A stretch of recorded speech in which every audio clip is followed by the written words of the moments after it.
시청자 여러분 안녕하십니까. 지금부터 26일 전옥현의 안보정론을 시작하겠습니다. 시청자 여러분들께서요 제 방송 젊은 분들에게 많이 권유해 주시면 대단히 좋겠습니다. 윤석열 정부의 완벽한 성공, 그리고 한 50년은 우리 최소한도 우리 이 보수 정당이 잡아야 되지 않겠습니까? 해방 이후 대한민국을 이렇게 키운 것은 보수 정당이에요. 그렇기 때문에 앞으로 윤석열 이번 정부의 출범을 계기로 해서 한 50년간 보수 정당, 그러니까 이 민주당이 말이죠, 정상적인 정당으로서의 기능, 즉 자유민주주의와 시장경제를 제대로 지켜낼 수 있다라고 하는 그런 정당이라고 하는 신념이 우리 국민들에게 들 때까지는 우리 보수 정당이 집권해야 되겠다라고 하는 게 저의 소신입니다. 그러기 위해서는요, 20대 30세에 갈수록 정치적인 목소리가 굉장히 커질 것 같아요.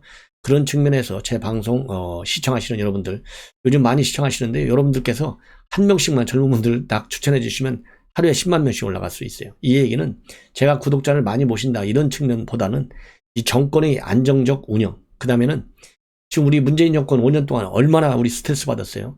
단순한 스트레스가 아니라 국가도 스트레스 받았어요. 예, 그러니까 이러한 제대로 된 국격에 맞는 대통령을 만들어야 되지 않겠어요. 그러려면 20대 30대들이 제대로 된 국가관, 시국관, 그리고 이 안보관, 또 경제 문제에 대한 인식, 생각을 우리가 같이 해야 되지 않겠습니까? 그런 측면에서 시청자 여러분들께서 주변의 젊은 분들 적극적으로 좀 이 전옥현 안보정론 권유해 주시면 대단히 고맙겠습니다. 자, 오늘 토요일인데요. 뉴스가 굉장히 많이 나오고 있어요. 지금 이제 그 중에 헤럴드 경제가 보도하고 있는 내용인데, 왜 윤석열 당선인의 지지율이 이렇게 50%대밖에 되지 않고 반면에 문재인 대통령 잘한 게 하나도 없는데도 불구하고 40%대의 높은 지지율을 받느냐. 통상적으로 떠나는 대통령들이 1, 20%밖에 못 받았는데 거의 2배나 높다 이겁니다. 그리고 윤석열 당선인이 받는 잘할 거야, 국정 운영 잘할 거야 라고 하는 긍정적 전망 50대 초반밖에 되지 않는데, 이거는 역대 대통령들에 비하면 상당히 낮다. 왜 그러겠느냐, 이 평가 기사입니다. 그래서 이 한국갤럽이 지난 금요일 날, 어제죠, 문재인 대통령의 긍정평가가 44%, 부정평가가 51%라고 나와 있어요, 숫자가. 그러면 왜 지지하느냐? 긍정적 평가는요, 야, 이거 기가 막힐 일이에요. 외교관계하고 국제관계를 잘했대요. 이게 1등 이유고, 그 다음에 또 2등 이유, 코로나 대처를 잘하고 있다. 그 다음에는요, 열심히 일을 한대요. 이게 3등. 야, 이거 제가 보기에는요, 이거 갤럽 해도 너무하는 것 같아. 아니, 외교관계, 국제관계, 국제적으로 왕따를 만들어 놨고, 코로나는 지금 오미크론, 인구 1억 이하에서 세계 1등을 가고 있고, 열심히 일한다? 반대 방향에서 열심히 일하잖아요. 반대 이념에만 빠져가지고 국민 갈라치기 하는데 이게 열심히 일하는 겁니까? 야, 이거 정말 기가 막혀요. 그리고 부정평가는요, 이건 다행이에요. 당선인한테 협조를 안 한다가 19% 1등이에요. 그래서 부정평가 이유가 그동안에는 부동산 문제였는데 7개월 만에 당선인 비협조로 바뀌었고, 그리고 코로나 대처 미흡하다, 그리고 북한 관계 전반적으로 부족하다, 이게 3, 4등을 하고 있어요. 그러나 여하튼 부정평가가 50% 초반이지만 긍정이 40% 넘어서 굉장히 높은 지지율을 받고 있다. 예. 자, 그리고 이제 윤석열 당선인의 경우에는 잘할 거야가 55%, 못할 거야가 40%대. 이게 그러면은 윤석열 당선인이 잘할 거다라는 50%대는요, 부정평가 55%는 부정평가 50이라고 비슷해요. 그래서 문 대통령과 지지율, 그리고 당선인 지지율이 팽팽하게 나오는 것은 지금 이번 투표율이 말이죠, 0.73%밖에 되지 않았습니까? 이 대선 결과 때문에 지금 윤석열 당선인의 지지율은 낮고, 그 다음에 문재인 대통령의 긍정평가율은 높다. 이렇게 한국갤럽에서 나온 조사를 가지고 헤럴드 경제가 그렇게 평가를 하고 있고요. 그리고 또 하나는 이 각각의 지지층들이 굉장히 강하게 결집하고 있다. 이게 두 번째 이유입니다. 자, 이러한 뭐라고 그럴까요? 제가 보기에는 제가 윤석열 정권의 성공을 빌 수밖에 없는 이유는, 첫째로는 공약이 말이죠, 정말 대한민국의 국격에 맞는 정상적 공약이라고 하는 거 하나. 그 다음에 이재명과 비교해 볼 때 인물론에서 이거 전과사범 말이나 됩니까? 그야말로 살아있는 실세에 대한 그야말로 정당한 이 법치주의, 구현 의지, 이 인물 댐댐이, 이런 거를 볼 때 비교가 안 되잖아요. 그래서 윤석열 당선인의 국정 수행 전망에 대한 지지율을 절대적으로 끌어올려야 되겠다. 그래야 지금 문재인 정권과 민주당이요, 5월 9일까지 지금까지 5년과 마찬가지의 독단적, 독선적 국정 운영, 우리가 견제할 수 있는 게 아니겠느냐, 이런 생각이 들어요. 그 다음에 두 번째로는요, 지금 여기저기 언론이 많이 나오기는 나오는데 뉴스원에서 보도하고 있는 내용입니다. 과연 윤석열 취임은 이제 5월 10일 아침 10시인데 그러면 법적으로 보면 5월 9일 날 밤 12시까지만 문재인 대통령은 청와대에 머물 수가 있어요. 자, 그리고 지금 청와대 개방한 5월 10일 0시가 되면 예외 없이 개방하겠다. 이것이 이제 최후 통첩성 입장이었지 않습니까? 예. 청와대는 안 들어가더라도, 즉 집무실 용산으로 이전은 못하더라도 청와대 개방 약속만큼은 반드시 지킨다. 이게 윤석열 당선인의 생각이에요. 그래서 용산을 못 가면 통의동 집무실에서 아예 뭐죠? 천막이 아니라 그 야전 침대 이거라도 깔아놓고 자는 한이 있더라도 통의동 근무를 끝까지 간다 이거예요. 집무실 이전 안 되면. 자, 이러다 보니까요, 그러면 잠자는 사람 깨워서 나가라 할 거냐, 이런 뭐 별의별 얘기가 다 나오는데, 이거와 관련해서 뉴스원에서 보도하고 있는 내용을 보면 현재로서는 청와대 입장이 정리가 되지 않았다. 그런데 아마도 노무현 전 대통령의 사례를 따를 것이다. 뭐냐? 5월 9일 밤까지만 법률적으로는 하게 되어 있고, 그리고 이제 이 문재인 대통령도요, 5월 9일 자정까지는 국가통신망, 즉 임기 마지막 12시까지 국가안보와 군 통수는 현 정부와 현 대통령의 내려놓을 수 없는 책무다. 이렇게 해서 문재인 대통령은 끝까지 5월 9일 밤을 청와대 12시까지 지키겠다. 이러한 입장을 최근에 내놨어요. 자, 이 원칙론을 내세웠기 때문에 청와대가 문재인 대통령이 지발로 나가지 않는 한 5월 9일 밤, 그러니까 10일 날 아침까지는 있을 것이다. 이게 지배적 의견입니다. 이게 바로 노무현 사례예요. 그래서 노무현 대통령도 그러니까 이명박 대통령의 배려로 아침 딱 자고 일어나서 취임식 참석하고 KTX로 지금 봉화마을로 내려간 걸로 돼 있거든요. 그래서 이번에도 이 KTX를 타고 양산 평산마을로 내려갈 것이다. 이러한 전망을 하고 있습니다. 예. 자, 그런데요, 또 이제 반대의 사례도 있어요. DJ, 그 다음에 YS, MB 때는 들어오는 대통령을 거꾸로 현직 대통령이 배려해서 하루 전날 사저로 전부 이삿짐 녹여놓고 사저로 먼저 이사를 간 경우도 있습니다. 자, 그래서 이제 지금 이제 보도는요, 문재인 대통령. 자, 그런데 제가 이제 문재인 대통령의 입장이라면 윤석열 당선인은, 그리고 이제 김은혜 대변인도 그랬잖아요. 우리는 그렇게 무서운 세입자가 아닙니다. 했기 때문에 충분히 5월 10일 날 아침 조찬도 하고, 그리고 이 취임식에 참석한 다음에 양산으로 내려갈 가능성이 크지 않을까, 이렇게 볼 수 있어요. 근데 문재인 대통령의 입장에서 본다면, 내가 당신은 청와대에서 근무해야 돼, 용산 가지마, 완전히 꼬장을 부렸잖아요. 핵고쟁과 마찬가지지 않습니까? 막말로 얘기해서. 자, 그렇다고 본다면 지금 전에 이 YS나 DJ, MB 이때처럼 미리 당선자에게 배려하는 차원에서, 당선자를 배려하는 차원에서 당선자가, 그러니까 청와대에 들어가서 잠은 자지 않더라도 못 내주겠다, 이런 게 아니고요. 청와대는 미리 하루 비워주는 거예요. 이것도 하나의 방법이다. 물론 이제 사저가 양산에 있다고 하는 특징적 뭐라 그럴까요? 특이한 이 사정은 있지만은, 이거 뭐 해외 나가서도 호텔 딱 프레지덴셜 스위트에 들어가서 경호 점검하고 들어가는데, 서울에 우리 5성 호텔들 널려 있잖아요. 거기 프레지덴셜 스위트 다 있어요.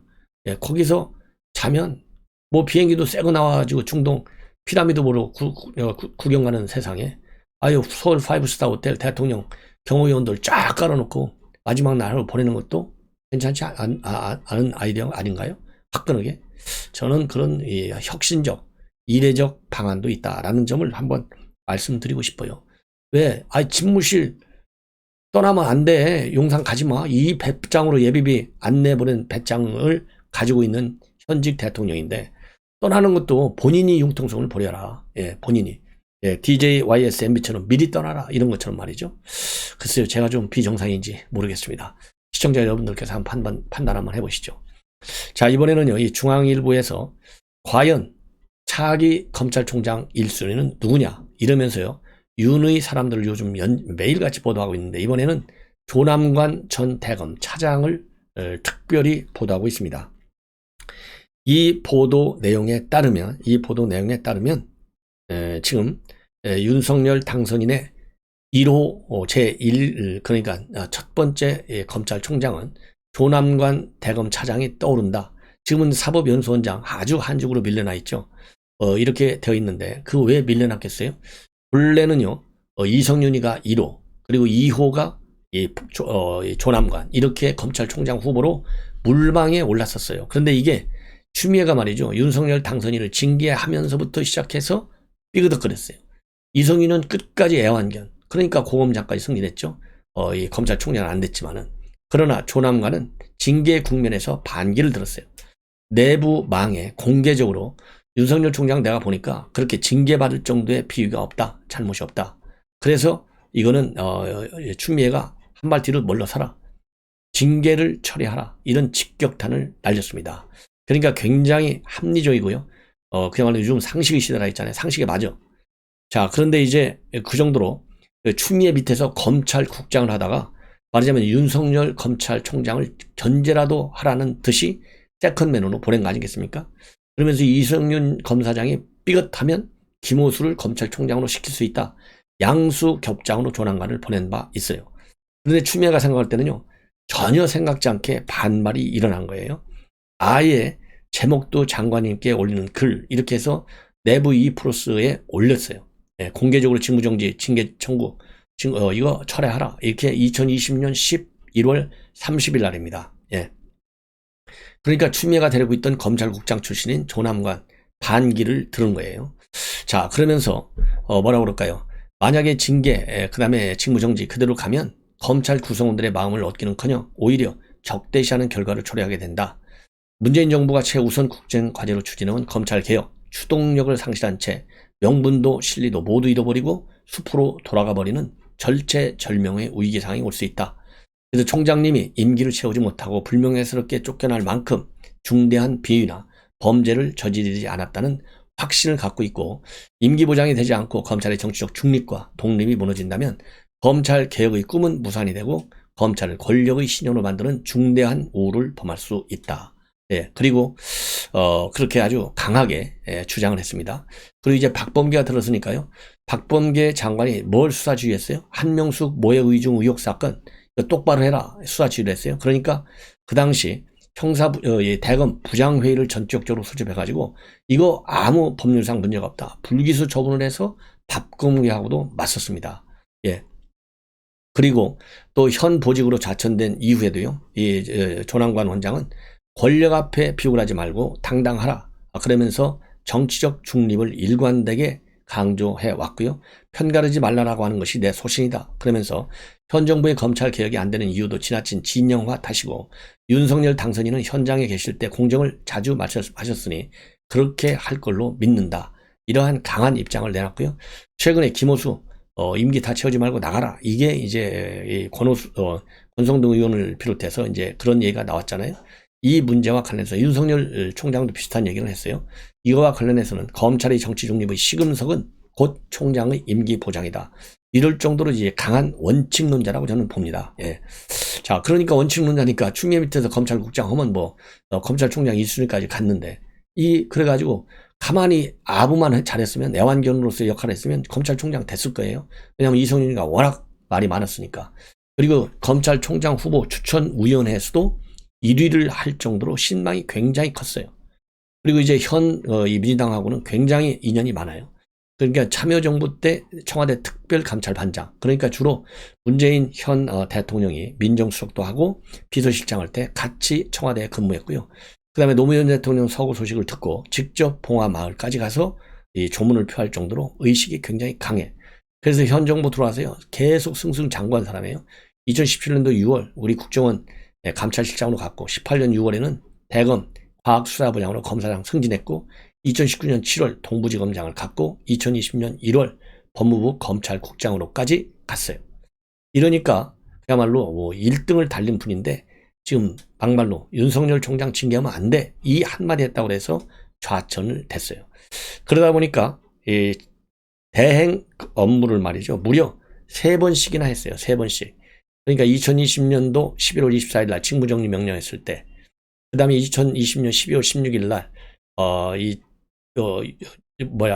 윤석열 당시 총장이 정직 2개월 처분을 받았을 때, 그리고 세 번째는 윤석열 총장이 사표 냈을 때, 이 정도로 대행 업무를 3번씩이나 한 이 조남관 기구한 운명이죠.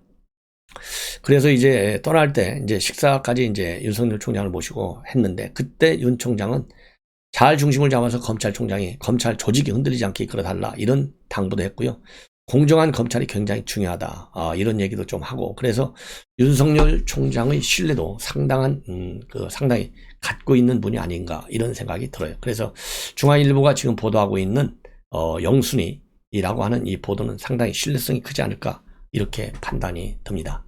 자, 이렇게 해서 본 방송은 마무리하고, 또 이제 식사 후에요, 또 여러분들을 찾아뵙도록 하겠습니다. 꼭 젊으신 분들한테 구독을 많이 권유해 주세요. 윤석열 정권 5년의 성공을 보장할 수 있는 지지층을 새롭게 확보하는데 제가 기여할 수 있도록 도와주시면 좋겠습니다. 감사합니다.